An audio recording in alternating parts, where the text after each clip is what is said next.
Welcome, everybody, to another episode of Instructor Insights. I'm here with Craig Preedy. Craig, would you like to tell us who you are, what you do, and then we'll ignore everyone else, have a chat. Okay. Craig Preedy, driving instructor for 21 years, author of 2 books, currently writing a third, maybe a fourth as well.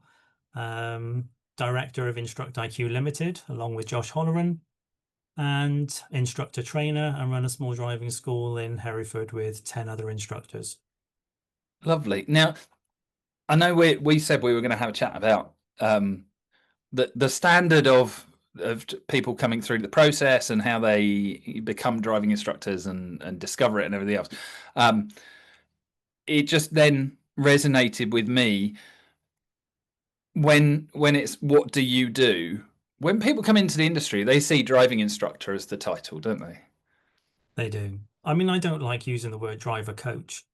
No, I no, mean, the public knows us as driving instructor, so we might as well just stick with we're a driving instructor. I mean, if somebody says, what do you do? And they've got 10, 15 minutes, then I'm quite happy to engage in that conversation. But, if you say to somebody, hey, I'm a driving instructor, and they'll say probably something along the lines of, oh, I couldn't do that job. I don't have the patience, which is generally the response that you get. no.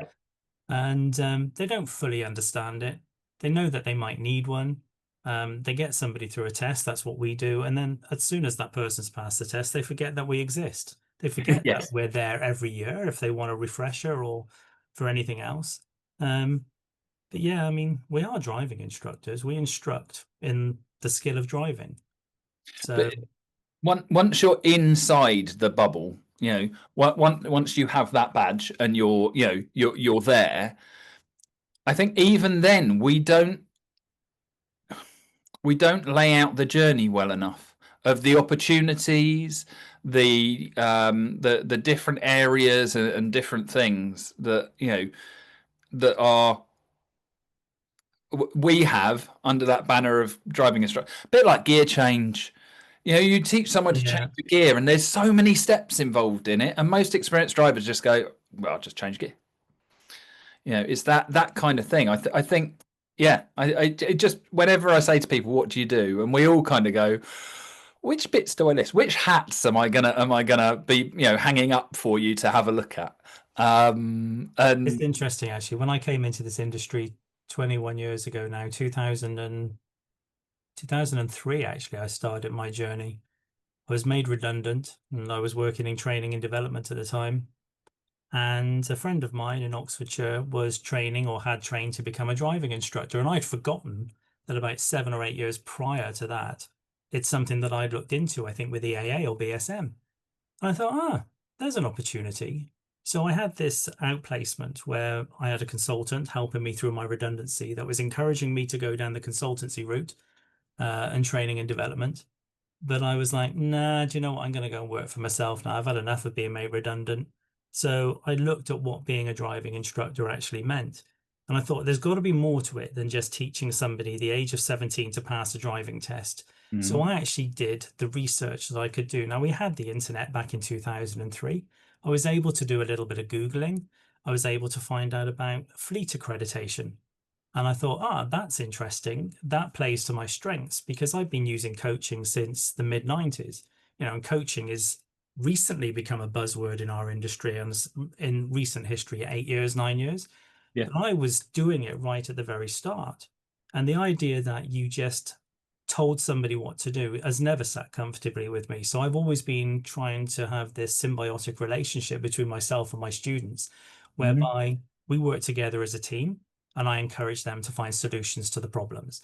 And I've done that since the get-go.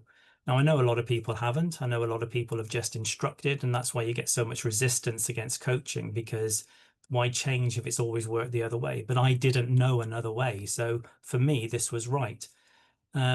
But looking into things and where you could go, when with the fleet stuff, for example, then looking at, well, actually, that opens doorways to work with the police, or it opens doorways to work in the Mhm. ambulance service, both of which I've done, or it opens doorways to work in close protection. It opens doorways to work in other avenues, for example, classroom training for Yeah. people that have been need rehabilitation. And all of these things I have done Mhm. because it opened doorways and it allowed me to become a teacher, if you like, in front of a classroom. And I love being in front of a class. I love being on stage, presenting to people. But I had to do the research to find out what that really meant. Yeah. And because I knew that's where I wanted to go, I then needed to be the best that I could possibly be. So I took my part one really seriously.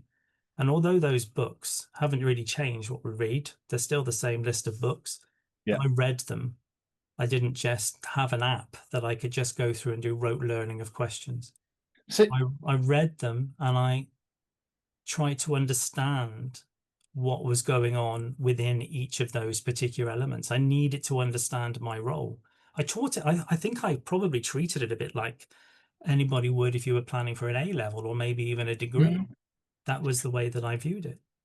which is rare, I think, in the people, the I speak to a lot of people across the country that it's, there's a lot of people individuals trying to get that message out there, but it's not landing necessarily. And so often it's because what I term as the pre-PDIs, so the people that are looking into it, they don't, I was like you, I did the research. I went to the instructor college where they locked the door. So we were in the room, they locked the door, and they gave us the sales pitch. Some of it very questionable, and they didn't like me. I had questions, I had information already, and the two guys that were in the room with me then said to me afterwards, "Can we go for a coffee?" Because you clearly have done your homework, and I'm amazed how people don't do that homework. But I think we can't fight against that. We've got to embrace it. And we've got to kind of work at improving that onboarding journey. My argument is the DVSA aren't doing enough for that because they think having it on their web page on gov.uk is good enough. I want to see ready to pass, but are ready to be an instructor website. Yeah, that would be a really good thing. And I like Ready to Pass. I think I've had the pleasure of working with them on some of it, and I think it's not going to tick all the boxes. Just the other thing, before I forget, the other thing that you said, which always amuses me, how the instructors will put people in boxes because it's useful, but we're all a mix. But the instructors in the industry don't want to change just because you've told them to. You need to prove it to them and let them discover it for themselves. But obviously coaching won't work. I always find that ironic. Yeah, I agree. But some people can't understand what coaching actually means. They find it difficult. And that's probably because they don't need to go and get training because they've got a great pass rate and they've always got a grade 4 or grade 5 on their standards check, then a grade B and they can continue to teach. But going back to these pre-PDIs, if you like, Yeah. when you qualify or when you first sign on, what you get is a PRN, your DBS check is done, and then now go and do some revision for part one. And they give you a bit of a reading list. And a lot of the ADI instructors out there, they sort of shy away from the part one, really. They say it's a bit of a self-study thing. And it is to a certain degree. There's a lot of self-study involved, but there's a lot of support that is required. You only need to look at how the failure rate over the last 17, 18 years has gone. We used to have a 60% pass rate in ADI Part 1. It's now done under 40%. And there's the reason for that, I think, is largely to do with apps and largely as well to do with maybe people thinking that being a driving instructor is quite easy. That, oh, I can do that. That's like, I see them driving around in their nice posh cars. I can go and do that. I've learned I've only got to do 3 exams. But I think going back to the DVSA, when you pass your part 1, that should be celebrated more. That is a big achievement. I mean, the sort of work that you should be putting into your part 1 is on the level of a GCSE, if you like. Because if you're going to be an expert in this industry, then you should really have thoroughly revised what's going on in part 1. But all you get is a little piece of paper, the same that a learner driver gets, saying, well done, you've passed your part 1, you can now apply for your part 2. Well, why isn't there a certificate? Why isn't there something to put on your wall in your office that says you passed part 1 and you achieved this? Yeah. I mean, that inspires you.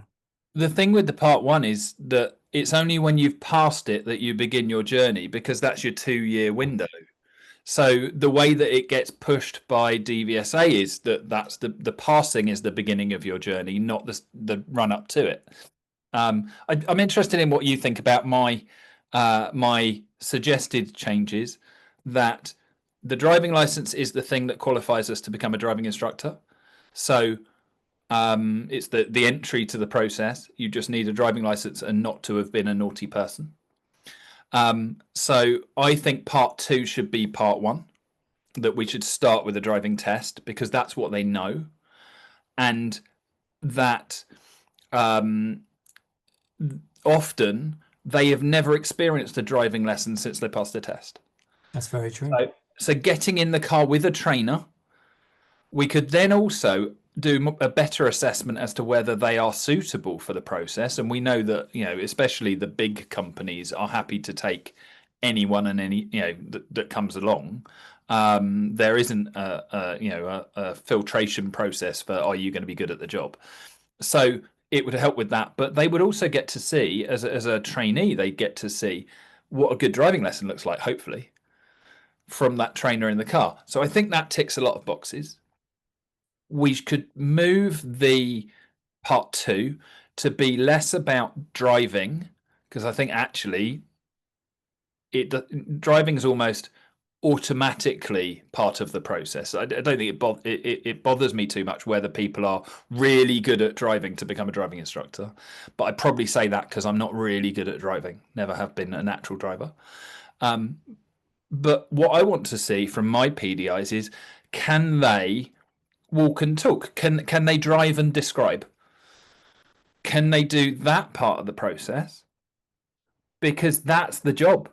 The job isn't driving, it's sitting there talking about stuff. So that in first, then come in to do the study, the theory, because you're supported in a process by an organization or person that is part of that package. And then we also need to stop saying part one, part two, part three. And we need to talk about, I'll do it in current order: theory, practical, instructional, teaching. Because we've got this system, love it or loathe it, of pink badge, where you get to start interfering with real people's lives and their real safety on the road before you've passed your part three. So it's not part three training, it's teaching training. What do you think? Sorry, it's a load to unpack there, but I know you're good at that. I think that your idea that somebody should go for a drive first to assess their ability, because during that initial drive, you can find out quite a lot about that person. You can do what I call the need find. Why do they want to do it? What is it that they're looking for? It's almost like a bit of an aptitude test, really, as to whether they're appropriate for the job. I have a different name for that, but yes, it's similar. Yeah. So when I first inquired about becoming a driving instructor, I went to see a guy called George, who ran a driving school called Clearway in Redcar in Cleveland. And he was formerly of the Instructor College. And he said, right, we'll go out for a drive. And he gave me a 1 hour drive. And in that time, didn't teach me anything, just watched, chatted. And then we got back to the office and he wanted to chat some more to find out my motivation for wanting to become a driving instructor. And what he genuinely tried to do was put me off. And actually, I liked that. I liked the fact that if I could get through all of the negatives that he was throwing back at me, then he would know that actually this was something that I probably was ready to do. But if people then don't come back after that, then you know that it wasn't right for them. So that initial drive is really important. And then everybody thinks, right, okay, you've now got to pass a driving test. If you've got to demonstrate that you can walk the talk. So let's get you in a car. Let's prepare you to the level that you're going to need to be at so that you're ready to instruct. Let's not worry about the instruction yet. You're going to get some of that through osmosis, if you like, by sitting next to a quality driving instructor who has understood what it means to be a great coach. And that person's going to help you to develop to become something better than what you currently are. Then you go and do your part one and you're moving through. But during that process, you should also be then thinking, well, delve into this book because this will help you with this part of your part one. This will help you with this part. and leading through towards the part three. And the part three, there's way too much emphasis on part three of this 40-minute teaching a subject. There is nothing else, so it doesn't test your knowledge. It tests your ability to be able to coach to the best of your ability somebody on a very much practiced subject. I'm going to do roundabouts on my part three. I'm going to do meeting situations on my part three. But it doesn't matter if you say to them, well, that's not what you should be doing. You should teach what your pupil needs. And I think we've got to this point, because it changed. So we went from what the old PSTs were to what we currently have. One thing that the PSTs did, a little bit like an emergency stop does, you're not guaranteed to get one, but at least everybody learns one. So with your preset tests, you were having to understand to reverse around a corner, what it meant to do pedestrian crossings. So you had some sort of system, but now you could teach anybody how to do roundabouts and just make that the sole focus of their part three. And they could go and pass a part three with little or no knowledge on how to teach anything else. So the system is absolutely screwed, isn't it, really? Yes. They've shot themselves in the foot big time. They don't know how to manage it. They don't know how to keep that management structure going of it. They don't know how to grade instructors properly anymore, losing the 4, 5, and 6. We now have this A, B. They should just have a pass or a fail. Well, or even go down the Ofsted route. There were only 4 grades previously. I never understood it. So grade 1, for anyone that wasn't, isn't as old as us.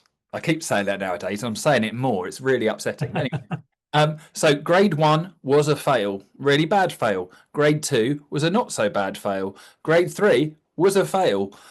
We then got to grade 4, 5, 6, which were the passes. And I was told, and it's something I still hold on to, in this industry, you want to be a grade 6 instructor, right? Top of the tree, technically. Grade 6 instructor with a grade 4 personality. It took me a while to really understand what that meant. And you want that technical excellence. You want to know, I'm not a big believer in know the number of the thing in the highway code. I respect anyone that's got that kind of memory, but I haven't. You need to know where to find it when you need it. For me, that's what's important, Yeah. So that technical knowledge and excellence, and the personality that you can keep the business, you can work with the people, even if you haven't got that. And that's kind of both ends of that thing. And that's not a criticism of either. It's saying they sit on either end of a bell curve, and the best place to be is right in the middle. Yeah, I agree with that. Both, and AB messed that up because I think it's a different scale, and the DVSA went, we're moving the scale, but it's still equivalent. And no, it's not. It's not equivalent. It's a totally different thing. And they moved our goalposts to be this client-centered, because they won't go all in on coaching, and I think rightly client-centered, which I feel has ended up going all in on client-centered, means that instruction's gone out the window wrongly, because we need both. And they haven't, as you've said, changed that system to reflect that. They haven't adapted the way they work, because they are still a very instructional organization. The agency is designed to be box tickers, and client-centered isn't. It's that thing of, well, we've got a big bucket rather than a box, and as long as the pupils, that suits the pupil, you put whatever you like in there. And those two things are absolutely grating against each other in the middle, and we're seeing so many people fail. The number of trainers that I'm speaking to that are saying that their part 3 recovery has become the essence of their business, but very often big training providers, the big schemes, because they're not as individual, are delivering, this is how you teach your 40 minutes, as you said, but they're not teaching people. It's not even how to do the job, because that comes later. They realize that they haven't got that element. They're not teaching the how to teach bit. as in then they're not covering syllabuses, they're not covering the process of, to quote the lovely Carly from DIA, cradle to grave driving. Yeah. You're going through those steps, and you get further up that ladder, and that ladder shouldn't end at the test. It should continue afterwards. That doesn't get covered, and then they fail the first part through, and they go, well, it must be me. It's not the system, because the system's been there for years. And then they go, they fail their second one, and they go, oh, I overcompensated, undercompensated, or I'm just really bloody confused, but I've only got one left. And at that point, they then reach out to the likes of us and say, help. And we wish we'd been there at the beginning. And that's shutting the stable door after the horse is gone, isn't it, really? Yeah. I do feel for these PDIs. I really do, because it is pot luck who you get as your trainer. I mean, there's some fantastic trainers out there. Yes. And there are some fantastic driving instructors out there that probably would be brilliant trainers that aren't grade A's, probably have sat on a grade B for a while, and maybe have only ever been a grade B, but they are probably the best sort of people that you might want sat next to you to help you to get through your part 3. Yeah. It's phenomenal how we insist that, you know, for audit, for example, which that's a joke in itself. Let's not even go there at the moment. But yes, audit is effectively closed. Yet, if you fail at a part 3, they're still recommending you go to an audit trainer, but they're not encouraging anybody new to come on. They are promising me that they're not doing that now. They are promising that they're not mentioning audit at all. They're saying get a trainer. Well, I don't know if that's true on the front line. But then in itself, the fact that they're not saying audit means that they have no faith in their own system. But now they're saying get a trainer. But who's keeping an eye on the training?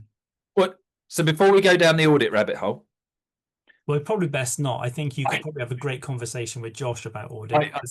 I have had a great. Oh, well, there you go. And we will be having another one as well.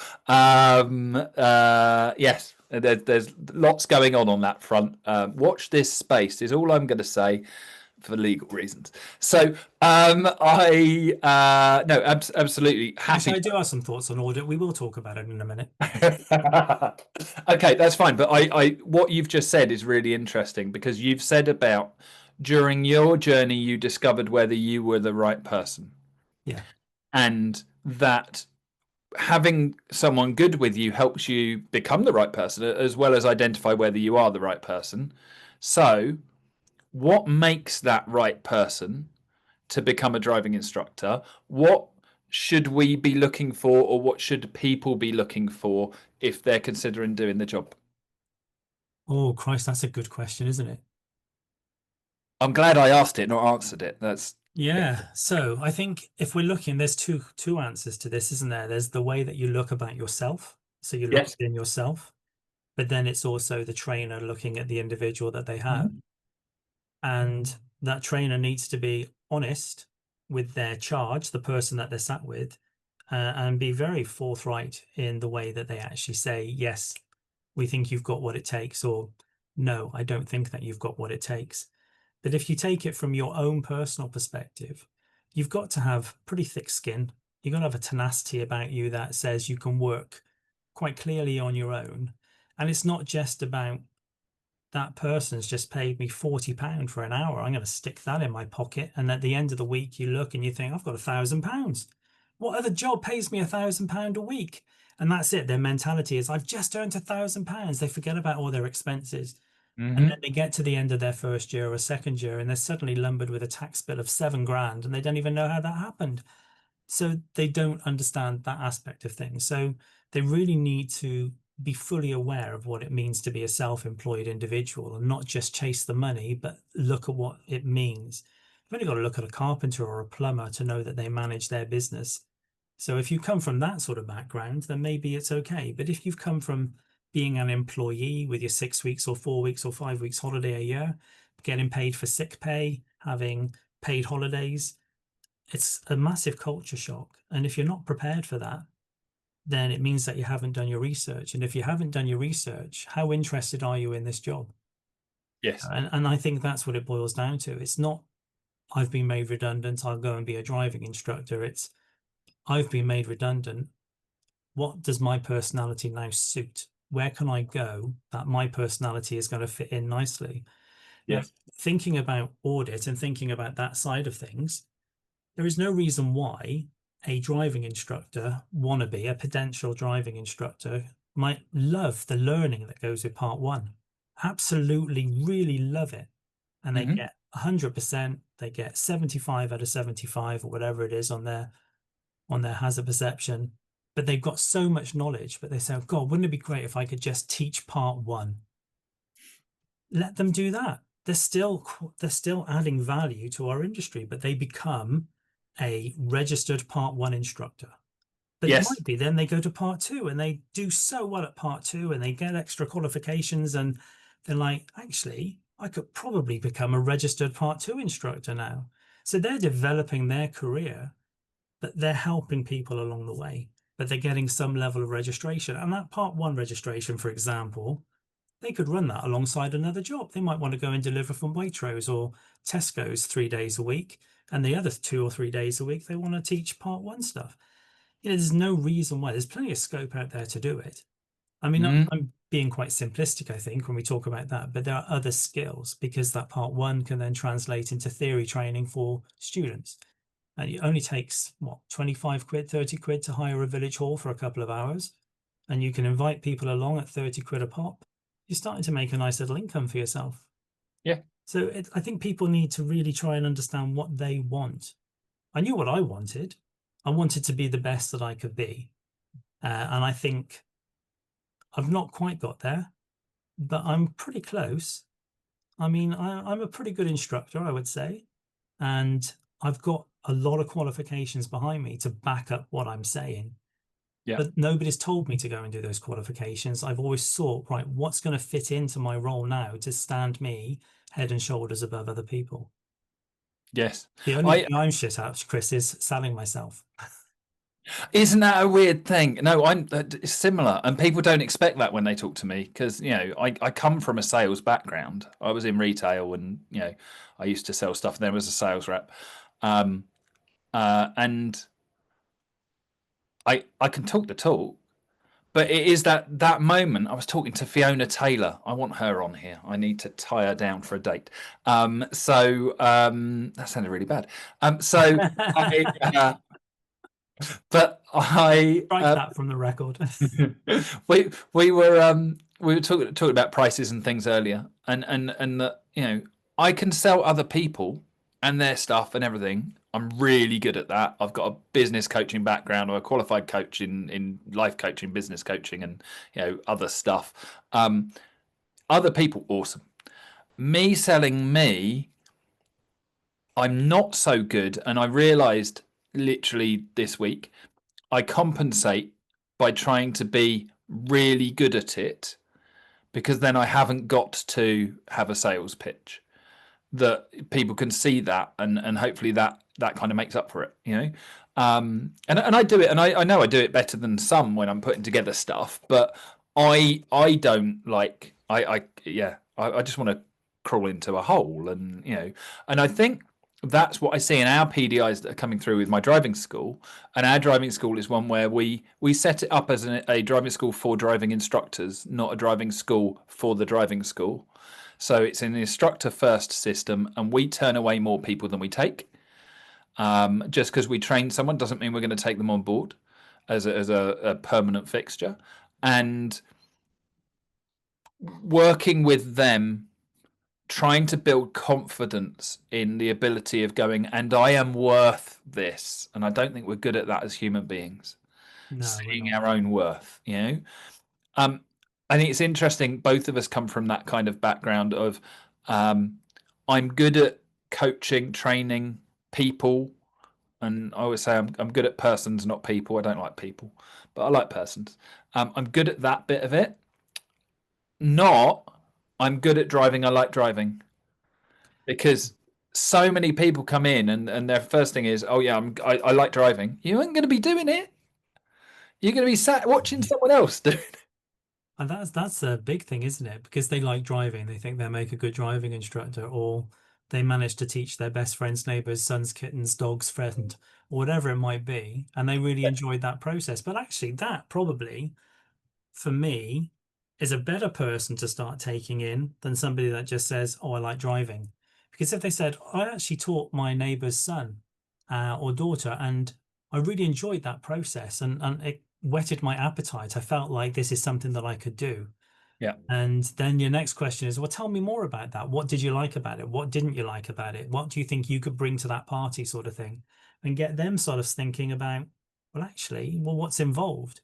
You know, when I get somebody like that coming to talk to me about being a PDI, I will ask them what their expectations are, you know, and they're like, oh, well, I need to earn this much. No, no, no, no, no, no. What's your expectation of this job? Mm-hmm. Well, I want a work-life balance. Well, great. Okay, well, we're getting somewhere now. So how do you think you can achieve that? And get them to start really thinking. And we're introducing coaching almost immediately just through that initial conversation. You know, and Yes. if they choose me as their trainer, fantastic. And if they go somewhere else, at least they've had somebody questioning them as to why they're coming into it. You know, and there's some great trainers locally here. And, you know, there's a guy over in Brecon that does a great job. Do you know Richard Spires? Yes. Yeah, Richard's a lovely guy and he does some fantastic training. He's got great results, you know. Um, and he, very similarly to me, I think, you know, we sort of sing from the same songbook in a way. And I want people to come in that really see the long term, not the short term, I'm going to earn £1,000 a week. Yes. That I, our system isn't set up to help those people. I think there's a bit of a, and I was thinking about this previously. There's a bit of an obstacle there that the industry needs to evolve around, which is that as trainers, you know, we have our persona, we, you know, what we stand for, what we represent, and I think this goes across the whole industry, but I think we first see it in the trainer arena, which is that people stood out because they were focused on the client centered side of things. They were focused not on the driving, but on the teaching. More and more people are going to that side of the seesaw, and there's a dynamic shift in the industry towards it, which is partly driven by DVSA changes, but it's also driven by an appetite for more. Because most of us, we were trained one way and we were going, this isn't what I want. And someone gave us permission. Mine, Lynn Webb, awesome lady, amazing driving instructor. You know, we don't talk enough, but we talk often. And she gave me permission to be me. And God help the industry when that happened. So I suddenly went, I'm allowed to. I don't have to use MSPSL all the time, or the DVSA aren't going to sack me because I'm doing things my way, you know, and that kind of change is happening a lot. I think instructors should be really threatened by the newly qualified instructors and some of the PDIs that are coming through, because they're better educated than a lot of instructors that have been doing the job for a long, long time. Well, I'm going to disagree a little bit on that bit.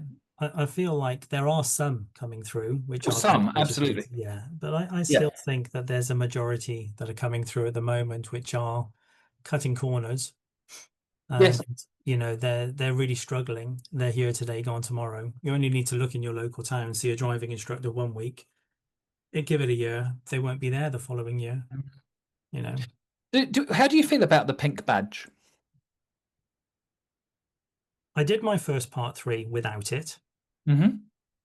and I thought, well, I thought that I had the knowledge, and what I lacked was the experience of teaching somebody. Yep. I got the pink. I think it for about 6 weeks, I think. Managed to teach a few people, then did my next attempt at part 3 and passed it. Mm-hmm. I do think it helped a little bit. I didn't have it for the 6 months and then another rollover for another 6 months, so effectively 12 months. I think it can definitely play a great part, but not at the moment. because it's going on too long. People get comfortable in that pink shoes, if you like, Yes. and they forget actually that there's still a part 3 to achieve yet. They aren't a driving instructor yet, but they're twaddling along like they are. And I think then the reality bites when they get their date for their part 3, and all of a sudden it's shock horror, I might lose my income. Well, it was never meant to be an income. It was only ever meant to be a training tool. Yeah. But they fill their diary as much as they can, and they don't take time to reflect. So I think the pink badge probably has a place, but I don't think it's managed very well. And there's so Mm. much tech available that the DVSA could have. So if you go onto a pink badge, you should have a dashboard on the DVSA's website where you can log in and you can log down 5 or 6 lessons that you've done that week, full of what did you do well, what did you do less well, and what do you think you're going to improve on. So the DVSA, when it comes to your part 3, can look at your own self-reflection. I mean, they don't. They just turn up on the day and expect you to deliver a lesson, and then they give you some crummy feedback at the bottom in about 4 or 5 lines, which it's nice to have, but it doesn't really tell you where to go next. It just simply says, find a trainer, but with no real advice from the DVSA as to what sort of training they really need to be having. It is very down to who you get for your ADI examiner as well, because I know, locally we're quite lucky, and you will get a kind of engaged debrief, especially the new guy. I was impressed the other day. He really he delivered a challenging debrief very well, and we all went away kind of going, well, we know where we're at now. That's great. I think my initial response to what you said is, but that's not the DVSA's job, because I sit on this thing with a place in a very binary world where DVSA are testing, we're training. DVSA's answer is that's training, not testing. We don't do it, and I, in a way, have bought into that because I've given up trying to totally change the system. I just think we work our side of it better. But then I think you're absolutely right. If we could change the testing a bit so that the evidence is part of the test, that then puts it onto the DVSA's side of the fence. And it doesn't matter who you're doing your training with. What you're doing is you're keeping an official and professional record for your test. And I think that's probably an important difference, because I don't think we should have DVSA doing training. I think there's a massive danger there, but I also think it's, it takes away from what we do. But having that as evidence for, the official evidence, going a bit like what you submit to an exam board, isn't it? Yeah, it is. It's no different to that, really. But maybe that's how we do need to go. And you say that the DVSA aren't involved in training, they're involved in testing, but they are holding the register of the trainers. So therefore, they are involved in training by default. They're not delivering training, though. So I know, but they are effectively, because they're opening up, or did open up, an audit register where they approved a register of trainers. approved is another word for tested. They've approved them to be their trainers on their register, which they hold. Which they do with ADIs, but what that means is that those people on that register passed the test. So that's testing. But then the testing itself is all a bit shit, isn't it, really? Oh, no, totally. So I'm not going to fall down the hole of defending DVSA while I'm here. This is the me space. I'm not going down that route. No, I think DVSA's, we've separated so much in terms of what they're trying to fiddle with things that really they shouldn't get involved with. Because if, as you say, they're testers, not trainers, but they're trying to get involved in the training, and they're not really equipped to be able to do that. And they fiddle with things to try and make things easier for them, but they don't necessarily try and make things easier for us. So the trigger system, for example. Yes. The first year that came out, I was flying high. I was thinking, hey, this is great. And then I changed from teaching manual to automatic. And in that first year afterwards, my stats changed completely, because my quality of learn, not so much the quality, but the style of learner that I had was very different. It was a culture shock for me. So my stats changed. And currently, I mean, if I look at where the examiner takes action, just that specific stat, in the last 12 months, I've had 6 times where the examiner has needed to intervene on a lesson. Now, I'm Hmm. not presenting a student for test that I feel the examiner needs to help them out. I don't do that. But why am I marked against that? It's out of all of them, that's the one that really annoys me the most because you've got no control. I had an examiner say to me the other day at the end of a test, well, we've got a dangerous fault. So I'm thinking, what? I haven't had one of those for about 13 years. Yeah. And then he said, but it wasn't really her fault. I'm thinking, well, why are you marking it as a dangerous fault? He said, well, we were coming down a country lane. This vehicle came around the other side at about 40 miles an hour, and she was a bit late on the brake. And then he looked at her and said, it's just experience. If you were a bit more experienced, you'd have probably braked a little faster. But this Hmm. lady, bless her, she's autistic. She did the best that she could, and she fully accepted that the examiner had to intervene.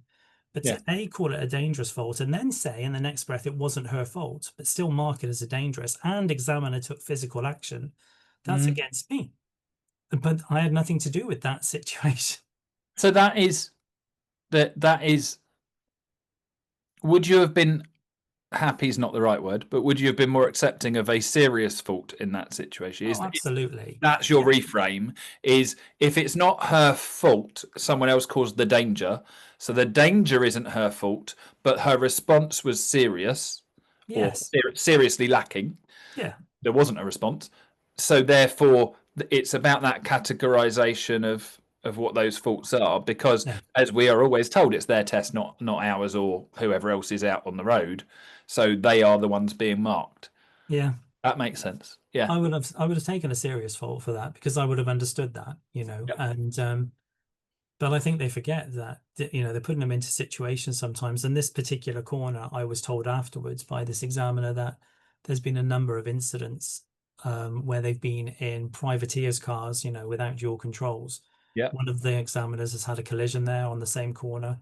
And I feel like maybe a little PTSD is starting to settle in with some of the examiners in that they're going out with so many private runners now with Yep. no dual controls that every time they sit in one, they have no clue what they're going to get.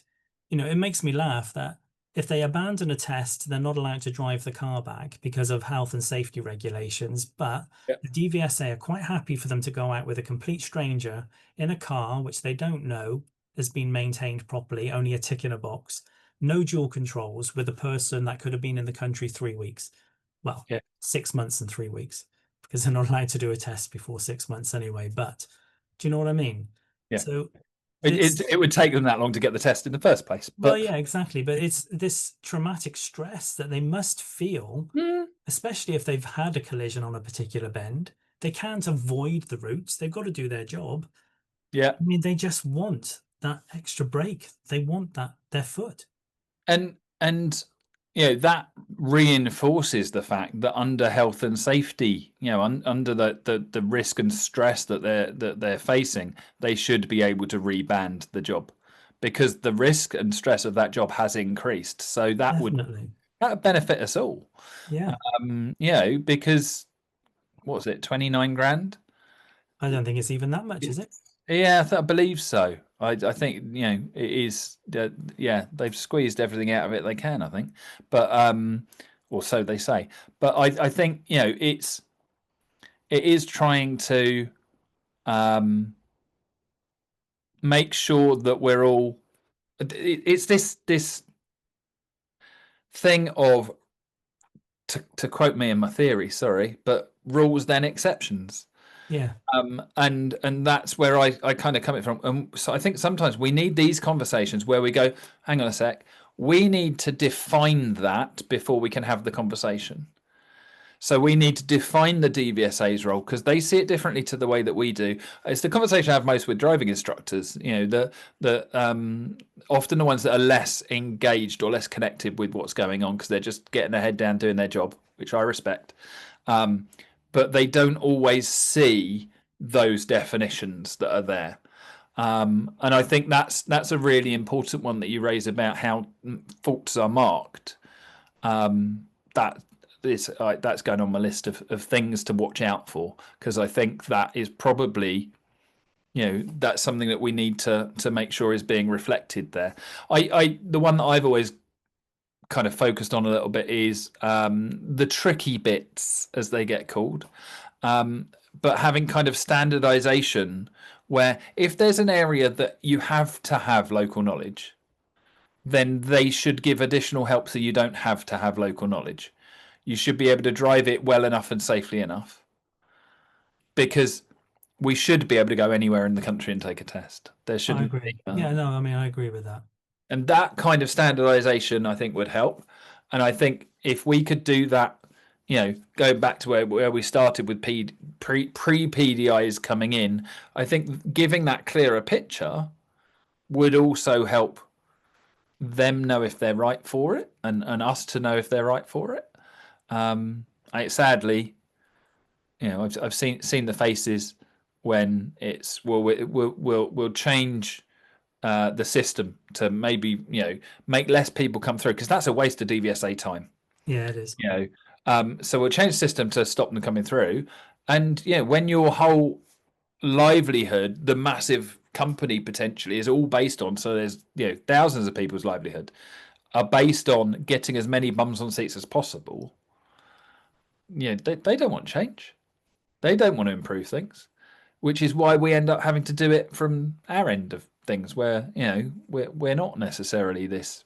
There does need to be a stronger collaboration, I think, between almost like local representation of the DVSA. I know we've got our local test centres, but we don't really have the DVSA represented in our local test centre other than through examiners. But there isn't somebody that has the power then to go back and or encourage us to come in maybe once a week to a surgery, or once a month, and sort of like, okay, we're opening up this, we've got this idea. Our local test centre is one of the ones which is undergoing this trial at the moment, where they follow a sat nav from start to finish. Yes. And that's fine. The students have been okay on that. It's not been an issue at all. But it'd be nice if they spoke to the instructors and said, how have your students felt this? What's the feedback been like from your students? Because they're not asking the student at the end what they felt about it. So, that's not really a trial, is it? A trial should come with some feedback, surely. Is it? You need to measure it, don't you? Measure its success. Is it causing more passes, less passes? Do they get more done? Passes and less passes, they'll be monitoring. I do think this is always my question, and I'm becoming more and more of a cynic as things go on. We need to know, to be able to truly answer that question, we need to know what they're looking for. What are those metrics that they're trying to achieve? Because they don't necessarily tell us that, or at least they're not transparent about that. A good example is the consultation stroke survey. That is, if we can get rid of driving instructors from the booking process, we don't have to provide a booking process for driving instructors. That makes the system cheaper, and they're rebuilding the system. It's not a coincidence in my book. That is just my opinion, but I'm yet to be proven wrong. And I think the same thing goes for the test trials. We've got one just down the road. I have the pleasure of not having to worry about it, but my instructors do. Actually, it's been fine.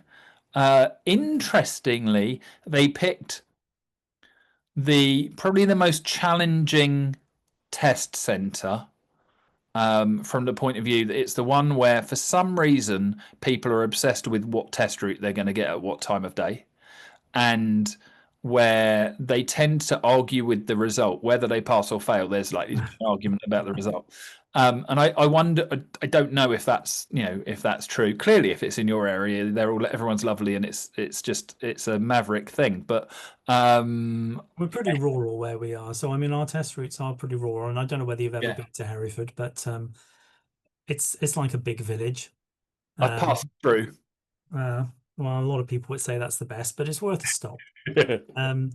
But we have a lot of rural routes. But the students, they get a bit nervous. Some of the foreign nationals, for example, following the sat nav, that makes them more nervous. And it's not always ideal for people that are on the autistic spectrum, for example. But they don't get the option. It is what it is. But I want to go back to just the examiner taking action. Yes. Because I do think, and this mention of PTSD perhaps that examiners might be getting, and if you get people writing comments below this afterwards, and I'd be really interested to know whether or not they've noticed it themselves over the last 12 or 18 months, whether their ETPAs have actually gone up to where they were previously in the 2 or 3 years before. Because on average, I might get 1 or 2 a year over a 12-month period where the examiner's had to intervene. The And now, examiner takes physical action, just for that's anyone right. who can't do acronyms like me. Yeah. Yeah. So examiner taking Yes. physical action. But in the last year, I've had 6. Now, I've not changed the way that I teach. I've certainly made sure that people are aware of the road ahead. And I would say my pupil base now is pretty steady, and Mhm. I've got a nice steadiness to them. And I'm not putting people in that can't look after themselves. But why is it that now they seem much quicker to jump in on the brake pedal than perhaps they might have done previously, or to move the steering wheel? And I'm just curious. I mean, it might just be me and a bit precious about the Mhm. fact that maybe my students are a bit stupid and they did really require this, and perhaps they weren't ready. It could well be me, but I don't think it is. But I'd be curious to know nationally, from different people, whether or not they feel certain examiners have got a little bit jumpy because I, there's so many people coming in without dual controls. I will put out a survey to the fact on DITC just to see. I can't do acronyms, even my own one. So I'll pop that out there and definitely ask, because I think it's a really interesting question. And I think, arguably with the long waiting list, which don't know if you're aware, apparently there's quite a long waiting list. No I one's never knew that. No, no one's talked about no. that. So I've had a chat with the BBC this week. What was really ironic was they were supposed to phone sort of earlier in the day and didn't, and they made me wait, which I found hysterical. But so I no, I think, yeah, pupils are getting more experience in a lot of cases. So arguably, statistics should go up because we know that age and experience are the two key factors, and that's what they're getting. We should see road safety figures improve because of the long waiting list. Maybe that's the big DVSA plan. I don't know. It is, there's so many conspiracy theories going around at the moment. Are the DVSA trying to reduce the number of cars on the road by not letting people get their driving license? Is the most recent one I was asked. Oh, good grief. And the problem is, you can argue the case, and if you do what everyone does now, which is pop it in Chat GPT, it'll agree with you. So, Yeah, it'll find you some really good arguments for that one. yeah, it is. We have to be so careful. I think that goes for pre-PDIs as well. Don't rely on Chat GPT or other AIs, whichever one you choose to use to give you the truth. It will give you a truth. Go back to the books. But yes, I do. I think that this issue with examiners, the stress of examiners, not staying in the job, or the ones that are doing it because they haven't got another alternative, and they are human beings as well that need money and all of those other hierarchy of needs stuff. And as you said, it stood out to me that we often see the examiners and us, and there's an us and them kind of feeling in some ways, but actually there's three parties in that, because I don't believe, or I don't see the examiners at the test center, including the test center manager to some extent, as the same as the DVSA. No, I don't. They're a They're much separate. different, and we're lucky. We've got a fantastic crew in Hereford. I mean, we are blessed, and I hear horror stories from different places around the country, Yeah. but we are very blessed with some really experienced examiners, and fair. I do agree that they are fair, and if they say somebody's failed, I think that that person probably deserved to fail. So I never question their judgment, whether I'm sat in, whether I'm not sat in. I've seen people fail, I've seen people pass, and questioned whether they should have passed, but I've Yes. never questioned whether anybody should have failed. Mm. So I do know that they're all singing from the same song sheet, but Yeah. I do worry about the excessive use of the dual control of late. But I also look at some elements, and I've been thinking a lot about what they can do to bring down pass rates and what have you. Not bring down pass rates, bring down the waiting list. And there's a couple of things that they could probably do almost immediately. For example, if somebody gets around a driving test route and they've got back to the test center and they've got 2, maybe 3 faults, and they've demonstrated that going forwards, they're actually pretty competent. And the only thing they've screwed up on a little bit might be they failed because they didn't look through the back window on their reverse bay park. I mean, so what? Or they slightly over the line on their reverse bay park, or they couldn't quite get it in on a forward bay park.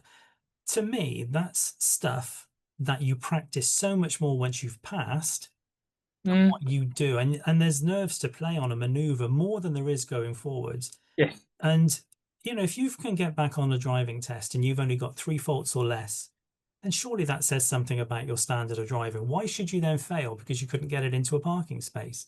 Yeah. So there's that element. And then we've got our 10,000 PDIs at the moment that are struggling to get a part 2 or a part 3. Yeah. Well, why don't we take some of those and say, hey, how would some of you guys like to get more experience and become a driving examiner for 6 months? And in doing so, we can fast track your then part 2, we can fast track you to part 3, but we'll give you 5 weeks of training or 6 weeks of training to become an examiner in your local area. So you start to understand what it's like from that point of view. Now, if you want to stay, fantastic. But if you're still determined to be a driving instructor, then that's great. We'll support you the rest of the way. So they're giving them a salary. They're helping them to earn. They're bringing down the route because there's more examiners now. I mean, can you imagine 10,000 extra examiners? Well, even if it was just 10%, another 1,000. It's sort of, if I was a PDI and I was struggling to get a part 2 or part 3, I would look at that and think, do you know what? This is the industry I want to be in. I'll take that. And the experience that you would rack up doing so. Christ, yeah. I mean, it would just be phenomenal. And look at the quality of the PDI then coming into our industry, having seen it from that side. They can then better prepare their learner drivers. And there's a batch of people that want to be in this industry that the DVSA just keep putting off and putting off and putting off. Well, suck some of them in, say, hey, let's help you to help yourself. Yeah. I don't know why they don't. No, and I think it's interesting how few PDIs look at those examiner jobs and think, yes, that's something I'd like to do, even if short term, as a thing. I know that there's an obstacle in there because they're not allowed to be both. They can't be on both sides of the fence. There's ways around that as a process because you just ring fence sections and of course you do. You can still be going out there and doing bits. You just need to make sure that you're dotting the I's and crossing the T's, so there's no question. I think the DVSA hide a lot behind bureaucracy. Yeah. Phone will be answered in a minute. They hide a lot behind their own bureaucracy, and they say, oh, things can't be changed, it's legislation, it's law, blah blah blah. Yet overnight they were able to take away the fact that you didn't need to be tested on a trailer anymore, and thousands of businesses just went under, and that was overnight. That didn't need legislation to stop doing that. So and if you look at the ADI 21T, and how that hasn't changed in the 8 years since we've had a standards check, why has that not changed? Are they still going by that? Do you know, I had a PDI recently applied for a second pink badge. Yep. And we filled in the ADI 21T, 20 hours we needed to fill in. And I put the 20 hours in, but because there wasn't one mark next to each one of those 20 subjects, even though 20 hours was the total, they rejected it, and I had to send it back again with 1 next to every single one. Yeah. We haven't done that, but they want us to say that we have. So I had this discussion the other day. The biggest problem, because it was about dotting the I's, crossing the T's rather than future-proofing, is that the wording of that form is in legislation. So they need legislation change to change that form.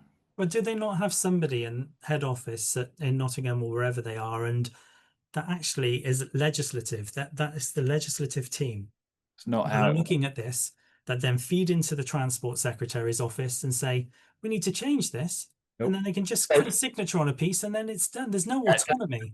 It I mean, doesn't work that way, and it should, and I get it, and it's so frustrating. And I would hate to be Love Day because I'm sure that she must have ideas for change, but she's just so hands tied. oh, you do absolutely, and I think it is. There's such a difference between us and them, and how we work, that when you're inside of, you're a civil servant in that kind of position, it's like you're working towards, you're swimming towards the island you can't see, and you know that at some point you're possibly going to have someone go, oh, actually no, let's go in a different direction, and that you may not finish your journey, but you've got to do it as if that is your destination and that is where you're going, and you put everything into it. But and you accept when they suddenly go and it's changing, you go, oh, okay, and we'll change. And it isn't a case of actually being able to physically move the pieces. You can only influence it. It's like having a really poor rudder on a ship, or trying to get the Titanic out the way of the iceberg. But the legislative thing is that, there's the minister has a pie of time, and they are allocated ministerial time. There's a very small section allocated to DVSA, and they have to choose how to use that, choose what the priorities are. And you can only walk in the room with one plate each time. You can't have multiple things on the plate. Some of my autistic pupils would absolutely recognize that issue. They cannot be touching. So lovely conversation this week, but anyway, so that you go in with your thing, and there's all these other things you want to bring to it, and if you could actually tie them down and say, do you know what, spend a day with me, we can tick all these things off. But actually the minister hasn't got the power or the understanding and everything else. It's got to go to other people who do. And that's the issue, is that all of these moving pieces are there, and there isn't quantity, volume, or space to be able to do that. And it does make me really feel for them every time I have this conversation. Yeah, well, I do. I can understand it. I couldn't do it. We've got ourselves into a situation. I don't think it's COVID can be blamed anymore. I think it started it. The guy who was the head of the DVSA prior to Love Day was the guy that screwed it all up to start with, because all he needed to do at that point was say, everybody that's got a driving test today, we're just bumping it back 3 months. That's all we're doing, bumping it back 3 months. Everybody's now 3 months later. Yeah. And that would have been, yes, it would have created some issues, but not many. We'd have had a 3-month wait.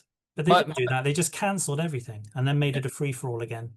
Well, my solution was that actually that causes a backlog anyway in pushing it back. So my solution was move the test to 18.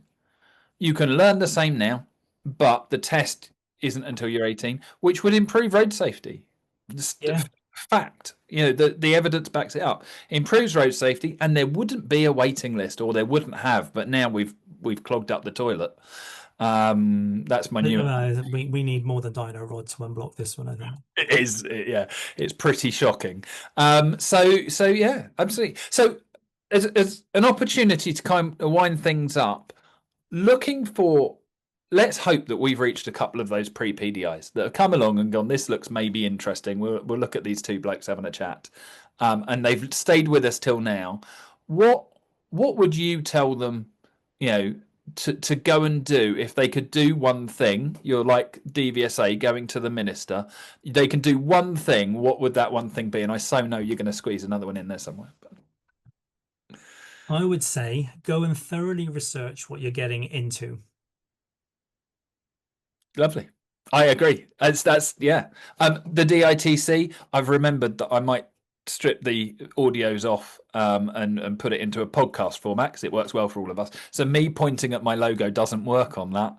So the DITC, lovely place to go and start. We are adding more and more resources at the moment. That's what I've been spending my weeks doing, is putting the donkey work in to then hopefully get some better resources out there, which would be great. Which is why one of the reasons I'm talking to lots of people who've got some awesome resources, because we can help join the dots. That's what it's. Can I add another one? Yeah, of course. Don't skimp on your training. Cheap isn't best. Yes, a lovely phrase the other day.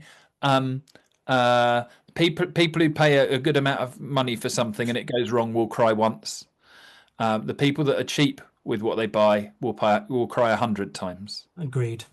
I thought Absolutely. that was a very nice phrase. I think, and I can't remember the guy's name, and I'm not going to butcher it. It's because I'm not good with names.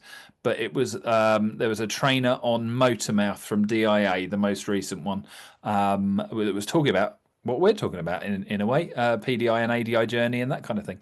So if anyone's interested in what we've just said, check that one out as well. It'll be on the DIA's YouTube channel. So yeah, anyway, it's been an absolute pleasure. I could do this for another 2 hours, but I know people won't want to listen. I know. And well, they might. You never know. Yeah, There's an off button. we'll pause and promise that we'll come back another day. How's about that? Yeah, that would be great. We can talk about some other stuff next time. Yeah, that'd be good. We might even Chris, I've enjoyed it. Thank you very much. Go down the audit channel. You never know. Oh, yeah, that one. But yes, it's been a pleasure. Thank you very much. And You're welcome. yeah, we'll speak to you again soon. Take care.